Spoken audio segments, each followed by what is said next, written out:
មួយសាក់មួយគាត់សំសត់តាមទៅដល់ហើយណាកូនឡោះណាកូនឡោះ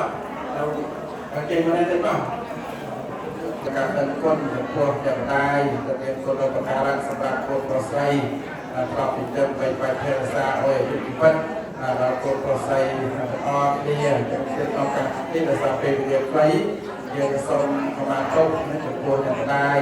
ហើយគឺនៅតែវត្ថុម្ដាយមានបែបទៅមុខម្ដាយជាការតបស្នងសង្គមចំពោះអ្នកម្ដាយទាំងអស់គ្នាតាមថាណា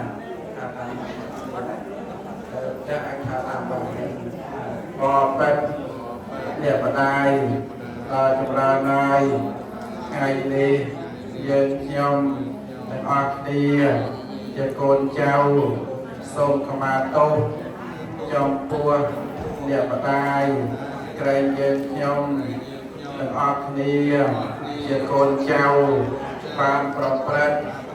ស្គមគងដោយកាយក្តីដោយវិជ្ជាក្តីដោយចិត្តក្តីដោយចេតនាក្តីដោយអចេតនាក្តី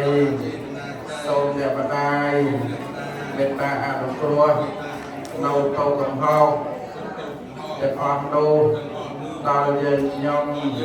ទាំងអស់គ្នាជាកូនចៅចាប់តាំងពីពេលនេះ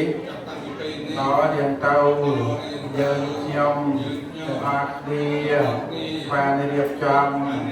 នៅអាហារភោជនមកតម្កល់ទុកក្នុងទីនេះដើម្បី